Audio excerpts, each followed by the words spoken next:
Have you ever tried to stop a bad habit cold turkey?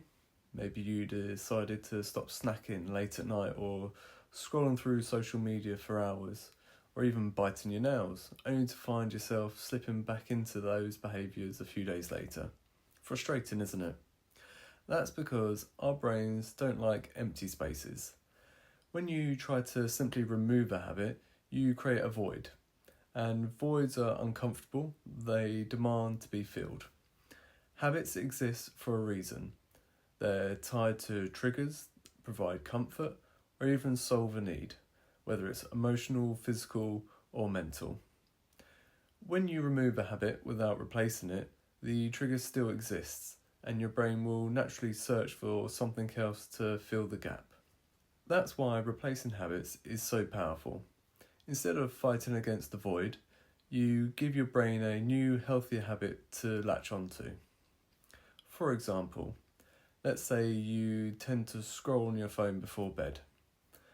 The habit might help you feel relaxed or distract you from stress. Instead of trying to just stop, you could replace it with reading a book or practicing deep breathing.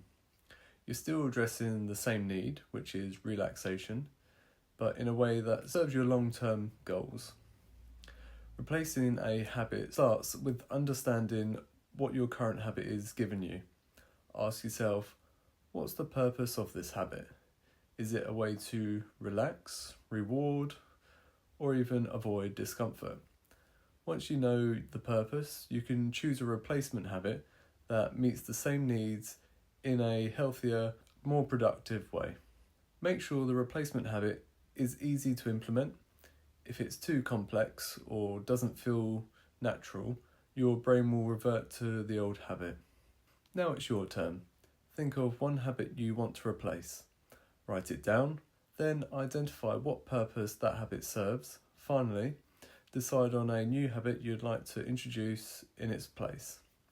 Something that serves the same purpose but aligns with your goals. Feel free to share your plans with the community and we can all support you on taking your first step.